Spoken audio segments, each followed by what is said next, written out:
Les vraies voix sur Sud Radio en pleine sécheresse partout en France. D'ailleurs, on est avec nos 3 vraies voix du jour. Xavier Laurent Salvador, maître de conférence à Paris 13, cofondateur de l'Observatoire du décolonialisme et des idéologies identitaires. Ala Oukili est avec nous, journaliste Sud Radio. Et nous sommes également avec Emma Rafovitch, présidente des Jeunes Socialistes et adjointe au maire du 11e arrondissement de la capitale en charge de la culture, de l'artisanat et du patrimoine. Nous allons vous parler d'un patrimoine qui se perd. C'était presque un monument dans chacun de nos villages. C'était le médecin de famille. Il y en a de moins en moins par endroit. On en parle tout de suite.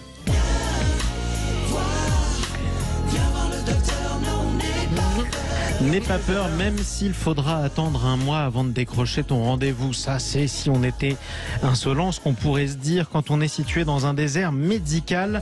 Faut-il obliger les médecins à s'y installer? C'est la question qu'on a décidé de se poser sur le Twitter de Sud Radio. Vous pouvez nous appeler au 0826 300 300. Que vous habitiez en ville ou à la campagne, je le rappelle, en dépit des idées reçues, il y a des déserts médicaux aussi en ville. Pourquoi y en a-t-il? Eh bien, la question a été posée à un certain nombre d'anciens ministres de la Santé aujourd'hui dans le journal Le Monde. Et si c'était à refaire, le referiez-vous? 6 anciens ministres de la Santé reviennent sur 20 ans de réforme. Plusieurs regrets pour certains d'entre eux. D'une part, effectivement, de ne pas être revenu plus tôt sur le numerus clausus, mais aussi ne pas avoir, ça c'est Roselyne Bachelot qui pense très fort, ne pas avoir été plus directive, par exemple avec les jeunes médecins, pour faire en sorte qu'ils s'installassent dans les déserts médicaux. C'est la question qu'on va se poser avec notre invité, Jean-Paul Amand. Bonjour à vous. Bonjour. Bonjour docteur, président d'honneur de la Fédération des médecins de France. En ce moment, je crois que vous êtes en Bretagne. Est-ce qu'il y a assez de médecins d'abord sur place, là où vous vous trouvez? Écoutez, là, pas à Belle-Île-en-Mer, non, parce qu'on a fait des conditions correctes pour que les médecins aient envie de s'installer. Ils les ont logés à dans l'hôpital local. Ils ont fourni un secrétariat, ils ont fourni l'informatique et les internes qui viennent leur donner un coup de main sont logés. Il y a même une prime pour qu'ils viennent. Et ils sont passés comme ça en quelques années de 3 à 8 médecins généralistes. Et ils vont même faire des gardes à Quiberon, donc ce qui montre que quand on permet aux médecins de s'installer dans des conditions correctes, ils s'installent. Et par contre, quand je lisais dans l'article que les médecins s'installent en bord de mer, je pensais au premier cabinet où j'ai effectué mon premier remplacement il y a de nombreuses années, qui est situé à 20 mètres de la plage. Il a été repris par 2 médecins que je connaissais bien, qui ont fait 2 cabinets de médecins. Ils ont un local pour l'interne pour qu'il puisse consulter. Ils ont un local pour le remplaçant, quand le remplaçant vient, pour qu'il puisse se loger. Eh bien, ce cabinet-là est en train de fermer parce qu'ils n'ont pas trouvé de successeur. Ils sont à 20 km de Vannes, à 100 km de Nantes. Il n'y a pas plus agréable pour exercer. Et pourtant... Eh bien, c'est l'illustration de la désertification qui gagne, parce que la désertification, figurez-vous qu'en Île-de-France, 72% des zones sont en zone désertifiée. On a même créé un nouveau sigle. Il y avait les zones d'intervention prioritaire et il y a les zones d'intervention ultra prioritaire. Donc, si vous voulez, il y a des zones qui sont vraiment très, très, très désertifiées. Il y a les déserts très, très déserts, quoi. Effectivement, voilà. J'avais d'autres chiffres, mais c'était à peu près dans le même ordre d'idée, mon cher Jean-Paul Amand. 62,4% de la population en Île-de-France se trouve dans un désert médical. C'est aussi pour dire que, vous voyez, ça ne concerne pas que la Lozère, contrairement à ce qu'on pourrait penser. 30% de la population française vit dans un désert médical. J'aimerais qu'on commence par des constats, Jean-Paul. Ensuite, on parlera du remède. On verra, s'il vous plaît. Mais quoi qu'il en soit, le constat, c'est où? Où est-ce qu'on manque de médecins? Écoutez, on en manque. Quand vous dites 62%, moi je prends l'exemple de Clamart, dans la situation que je connais bien puisque j'y exerce depuis maintenant bientôt 50 ans. On a perdu 8 médecins généralistes. Ouais. Eh bien, on était en zone d'intervention prioritaire et l'agence régionale sanitaire a estimé que notre situation s'était améliorée. Alors je leur ai posé des questions et ils m'ont répondu qu'ils avaient compté 37 médecins généralistes sur Clamart. Donc je leur ai demandé d'où ils tenaient ces chiffres-là. Ils m'ont dit ça vient de la caisse d'assurance maladie. Donc j'ai donc interrogé la caisse d'assurance maladie qui, elle, dit 30. Alors, à l'assurance maladie... À la fin, vous avez dit 33. Excusez-moi, je dis l'ARS dit 37, la Sécu vous dit 30, mais moi j'en compte 24. Est-ce que vous pourriez me donner les noms? Est-ce que vous pourriez me donner les noms pour que je vois où je me suis trompé? On ne peut pas, docteur, c'est confidentiel.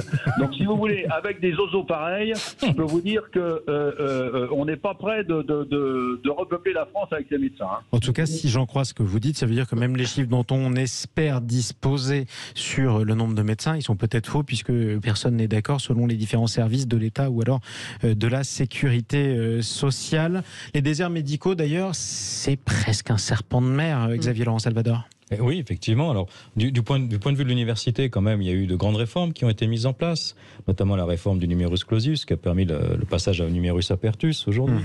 Qui est moyenne, avec la transformation. Je dis pas que c'est bien, je dis qu'il y a des efforts qui sont faits. En tout cas, il y a un effort qui est fait, c'est celui du travail avec les ARS et la régionalisation. Alors, si vous regardez le dernier conseil régional de Paris, pour la région Île-de-France, un conseil régional, pardon, enfin, voilà, conseil régional Île-de-France, la région a mis 1 million sur la table aujourd'hui pour l'Île-de-France pour travailler à la repopulation comme elle le peut à la base des fonds régionaux de ces déserts médicaux parisiens. Et l'université travaille en collaboration avec les ARS pour essayer d'évaluer à peu près les besoins par région. Avant, le numerus clausus était fixé par l'État et distribué entre les universités. Aujourd'hui, ce sont les universités qui assignent le nombre d'étudiants qu'on peut accueillir en PASS, en parcours spécialisé santé, et en collaboration avec les ARS pour essayer à 10 ans, évidemment, il y a une inertie de 10 ans avant que ça commence à fonctionner. On l'avait connu ça pour les réanimateurs et la formation des réanimateurs au moment de la Covid. Aujourd'hui, on sait que son travail à 10 ans. Mais il y a un effort qui est fait pour que... Et ça va mieux, ou en tout cas ça ira mieux d'ici 10 ans. Du point de, enfin, j'entends que notre invité Ricard, il a sans doute raison. Je dis que le travail essaye d'être fait pour permettre que les étudiants perdent peut-être moins de temps dans leurs études grâce à PASS et au LAS, aux licences parcours santé, pour faire en sorte qu'il y ait une correspondance à 10 ans avec éventuellement les besoins régionaux. Ça correspond à une augmentation de 5 à 7% des étudiants. Mais évidemment, je pense qu'il y a une inertie là qui est épouvantable. Ça va durer longtemps. En tout cas, si on a compris les 10 ans, je vais vous donner la parole dans un instant. Emma Rafovic, la réponse d'abord pleine de dépit, si j'en crois votre soupir, Jean-Paul Hamon, depuis Belle-Île-en-Mer. Oui, non, mais écoutez, franchement, regardez, on dit que les aides à l'installation ne marchent pas. Mais j'ai 2 exemples extrêmement précis que je connais bien, que ce sont d'anciennes internes qui sont passées chez moi, qui se sont installées. L'une s'est installée à Saint-Ouen, le docteur Sonia Djabella, l'autre s'est installée à Fontenay-Fleury, le docteur Daphné Montet. Eh bien, toutes les deux, elles avaient le droit à une aide à l'installation, eh bien, elles ne l'ont pas perçue. Elles ne l'ont pas perçue, elles en ont perçu la moitié et elles attendent qu'on leur verse la deuxième, si vous voulez. Donc on dit que les aides ne marchent pas, mais la Caisse d'assurance maladie fait tout pour ne pas verser ces aides. Donc il y a un moment où il faut vraiment 1 million d'euros sur la région d'Île-de-France. Malheureusement, ça donne envie de sourire parce que c'est vraiment rien, quoi. Question pour vous, Jean-Paul Hamon, sans le moindre mauvais esprit d'ailleurs, question de Béotien. Pourquoi a-t-on besoin de donner une aide à l'installation à un médecin alors même que, corrigez-moi si je me trompe, quand vous êtes devenu médecin et vous vous êtes installé il y a donc 50 ans, ce qui en dit long d'ailleurs sur la durée d'une carrière pour un médecin alors que c'est un métier extrêmement fatigant. Quand vous êtes installé il y a 50 ans, vous n'aviez pas d'aide ? Pourquoi il n'y en avait pas besoin il y a 50 ans? Pourquoi vous n'aviez pas besoin d'aide il y a 50 ans alors qu'on en a besoin aujourd'hui? Sans mauvais esprit. Non, mais écoutez, c'est vrai que moi, quand j'ai choisi de faire médecine générale, je savais que j'allais faire des gardes de nuit, je savais que j'allais faire des gardes de dimanche. J'ai remplacé pendant 2 ans dans différents endroits, à la campagne, au bord de la mer, en ville. Et puis très vite, j'ai alterné les remplacements en Mayenne, à Belley-du-Maine et à Clamart dans un groupe de médecins généralistes. Mais à Belley-du-Maine, quand j'allais dormir, je ne savais pas si j'allais dormir ou pas, parce qu'il n'y avait pas de tour de garde. Alors qu'à Clamart, le tour de garde était organisé déjà. Donc c'était pas toujours une vie, quoi. C'était quand même des conditions très spartiates à l'époque, Jean-Paul. C'était des conditions, oui, mais enfin vous aviez un tour de garde où il y avait un secrétariat sur place. J'étais dans un groupe médical et dans un groupe médical à une époque, si vous voulez, où l'ordre des médecins ne voyait pas ça d'un bon œil, parce que se regrouper, c'était pas bien, si vous voulez, ça faisait commerce, etc. C'était des conditions plus dures il y a 50 ans qu'aujourd'hui ou pas? C'est la question. J'essaye vraiment de me demander pourquoi on a plus de mal à avoir des médecins qui parviennent à s'installer aujourd'hui. Qu'est-ce qui a changé? Qu'est-ce qui a changé? Ce qui a changé, si vous voulez, c'est que il y a 50 ans, si vous voulez, le médecin, les patients ne savaient rien. Le médecin ne savait pas grand-chose, mais les patients ne savaient rien. Tandis que maintenant, l'exercice est beaucoup plus dur parce que vous avez des patients qui sont informés sur la pathologie, qui en plus en savent beaucoup, d'une part, qui sont beaucoup plus exigeants, et en plus... Vous êtes moins respecté. Le médecin a perdu, si vous voulez, de son prestige. Là, on voit, regardez ce qui est en train de se passer actuellement, il y a des gens qui se votent des rendez-vous sur Internet, qui viennent ou qui ne viennent pas. Vous avez vu, il y a une étude qui montre que beaucoup de patients ne viennent pas. Il y a 24 millions de lapins sur le nombre de consultations. Vous imaginez le nombre de consultations qui auraient pu être faites, etc. Donc les conditions d'exercice sont beaucoup plus contraignantes maintenant. Et puis, il y a une absence de revalorisation de la consultation qui fait que les revenus des médecins, ils sont actuellement en train de s'amenuiser. Nous, on pouvait travailler avec un secrétariat présentiel, on continue de travailler avec un secrétariat présentiel, mais beaucoup de médecins, si vous voulez, n'ont pas les moyens d'avoir un secrétariat. Or, si vous travaillez sans secrétariat, ou avec un secrétariat téléphonique, vous travaillez dans des conditions qui sont absolument pas acceptables. Vous êtes appelé tout le temps, quoi. Enfin, vous avez plus de vie. Vous êtes appelé tout le temps. Vous avez les tâches administratives qui sont de plus en plus lourdes, et donc le métier, si vous voulez, vous faites beaucoup plus d'administratif que de santé. Et donc nous, ce qu'on réclame il faut avoir un retour à un temps médical, il faut avoir un secrétariat pour vous soulager des tâches administratives, pour accueillir correctement les patients, faire en sorte que c'est donc plus dur. C'est donc plus dur qu'avant. On va vous redonner la parole, Jean-Paul Hamon. J'aimerais qu'on donne la parole à nos autres vraies voix. C'est devenu plus difficile, manifestement, d'après ce que nous dit Jean-Paul Hamon, d'être médecin aujourd'hui, Emma Rafovic. Ça me choque pas du tout. Je pense que c'est ce qu'on entend déjà depuis de nombreuses années. Et puis les grèves régulières, quand même, de personnel soignant se répètent.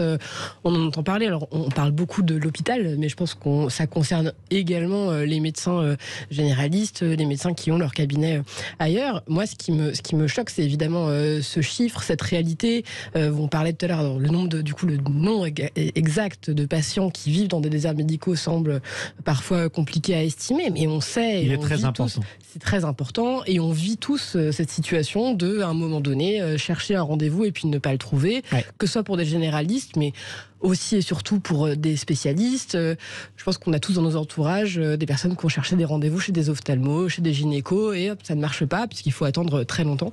Et ce qui explique beaucoup de choses. Moi, je crois qu'il y a un contrat aussi à refonder entre les citoyens, entre la nation et les médecins.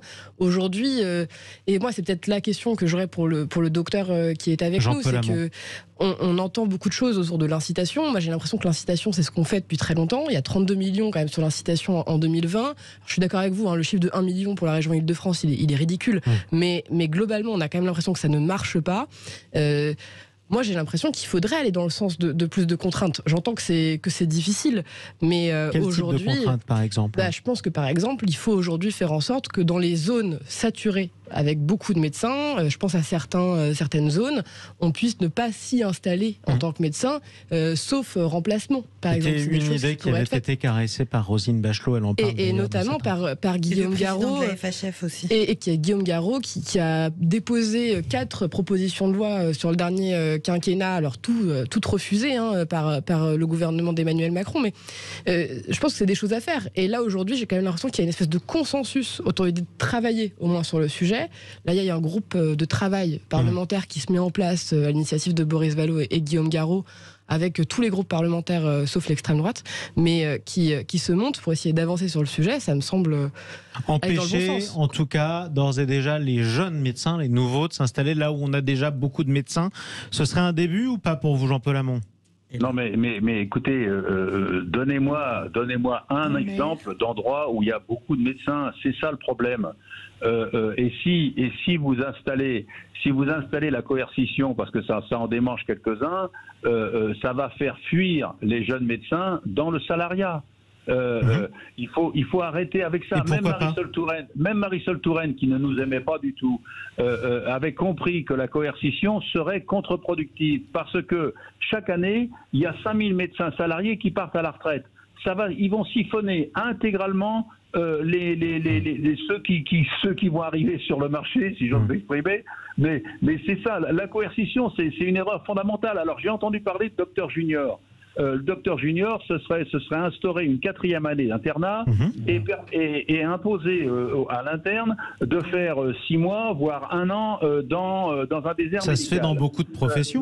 Mais les gens qui ont pensé à ça, pensent qu'ils vont trouver, pensent que c'est une idée pour avoir de la main-d'œuvre à bas coût.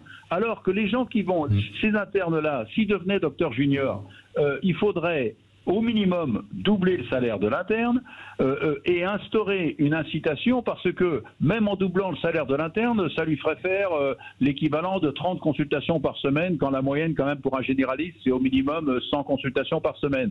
Donc il faudrait instaurer une aide, une incitation,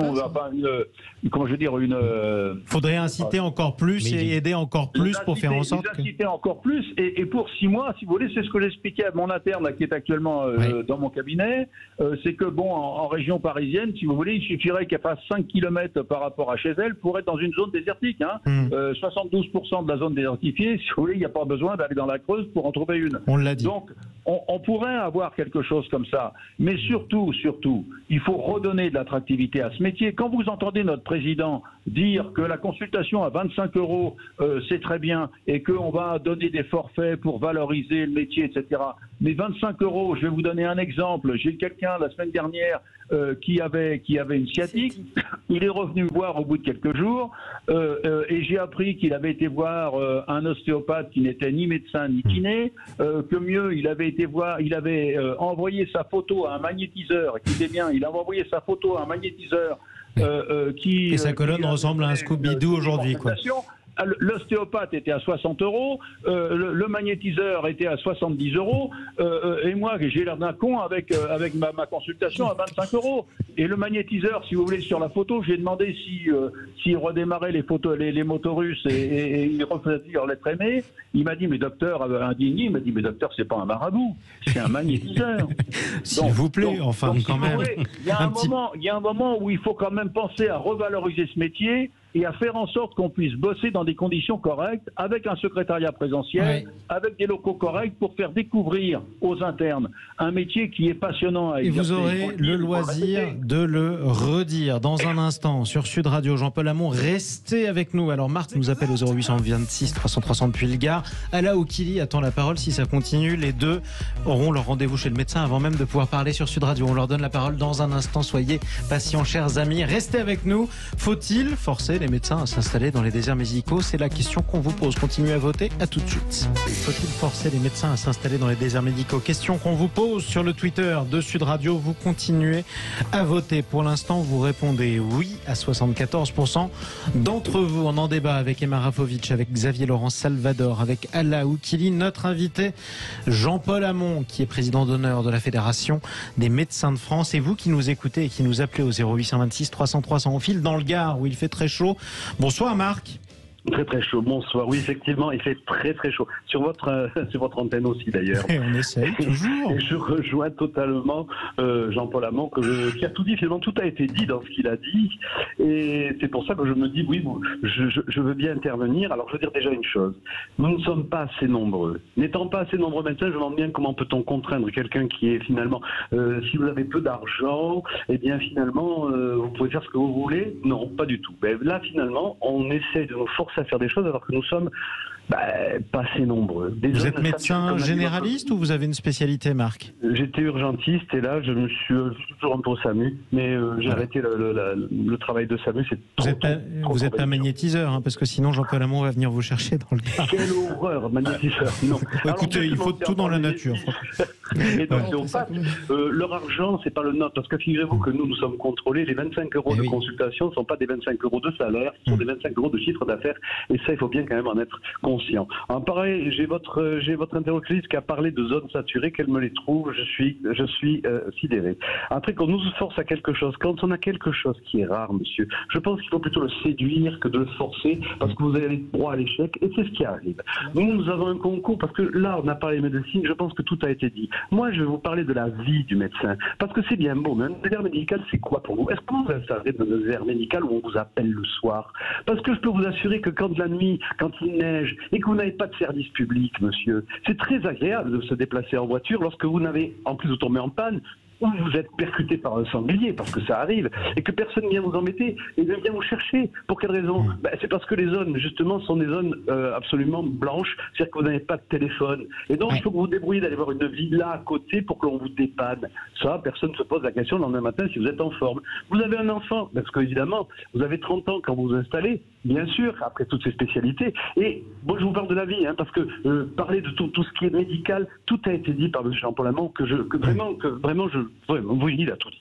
En tout cas, je peux vous assurer que quand la vie, vous avez une femme qui est par exemple une hôtesse de l'air, vous la voyez quand, votre femme? Parce que vous vous installez, on vous force à aller là, mais votre femme, vous la voyez pas, c'est sympa, vous remarquez, elle peut s'envoyer en l'air dans l'avion. Et c'est ça qui a changé peut-être en 50 ans aussi. Oui, les femmes travaillent. Mais il faut se réveiller là quand même. Et puis en plus, je vais dire une chose, c'est que, je veux dire, quand vous vous déplacez, le pétrole c'est le même pour tous, est-ce qu'on a des avantages? Aucun. Alors les avantages financiers, moi je veux bien qu'on les donne, les avantages de la vie, vous avez un petit qui doit aller à l'école, mais il faut qu'il prenne le bus le matin, parce que vous êtes rentré à 3h du matin, donc il va en plein hiver, voilà, bon, voir que vous travaillez pendant 50 ans, effectivement, la retraite après 50 ans d'annuité, c'est pas au programme du Parti Socialiste des Marafovic, et pourtant c'est ce que fait Jean-Paul Hamon, qui est toujours médecin, puisqu'il a commencé il y a 50 ans, il nous le disait tout à l'heure. Mais nous le faisons parce que nous aimons notre travail, mais de l'autre côté, qu'on arrête de vouloir nous imposer des choses, alors que ces gens, tous ceux qui nous imposent ça, quand je vois moi, des barons, des je sais pas quoi, des études. Le message est passé, Marc.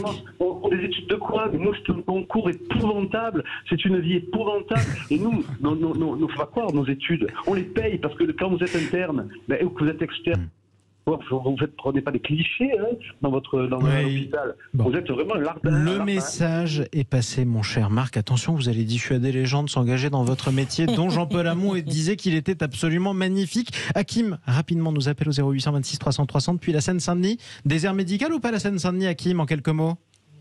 Désert mouillé alors, moi j'ai 3 médecins autour de chez moi, il n'y en a aucun qui prend des nouveaux patients, je peux crever demain matin, il n'y a pas de problème, il n'y a personne qui viendra me chercher. Je sais de quoi je vous parle, c'est arrivé il n'y a pas très longtemps. Effectivement, donc vous n'arrivez pas à avoir un rendez-vous, ce qui fait que du coup vous êtes dans un désert. J'ai plus de médecin, moi. J'avais un médecin avant d'emménager là à Vaujour. Le mec a pris sa retraite, je vais pas le tuer, le gars. Bon, voilà. J'ai plus de médecin. Voilà. Et comment vous faites dans ce cas-là? Tiens, on va demander à un docteur qui est dans la même région que vous. Merci. Je ne sais pas. Voilà. Vous faites pas? Si, faites-vous soigner quand même, Hakim, s'il vous plaît. Oui, mais la mort arrive quand même. Donc après, moi, vous savez.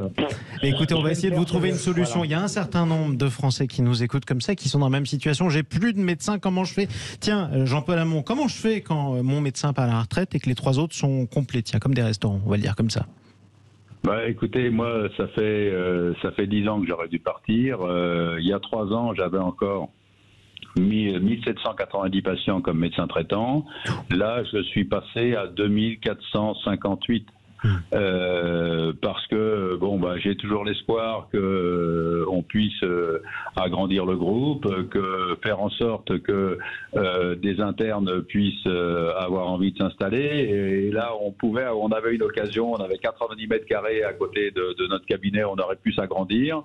Mettre 2 médecins supplémentaires et un 3e, eh bien le problème immobilier est tel que, eh bien malgré la préemption de notre maire sur ce local, eh bien c'est une agence immobilière qui a pu louer aux propriétaires, et donc il n'y a aucun moyen pour, alors qu'on a une agence tous les 50 mètres dans notre patelin, on aurait pu installer 3 médecins, là, 2 médecins, un interne, faire avoir, parce qu'on reçoit des internes dans notre cabinet, eh bien, on aurait pu avoir 3 cabinets de consultation supplémentaires, on n'a pas pu. Donc, en région parisienne et dans les grandes agglomérations, se pose également le problème immobilier. Et puis, j'entendais Marc tout à l'heure, mais c'est vrai que aussi, moi, j'ai souvent défilé avec ma pancarte, un métier d'avenir, médecin, postier, instituteur pour nonnes ou moines. Parce que vous allez vous installer dans des patelins où il n'y a plus de transport, où il n'y a plus d'école.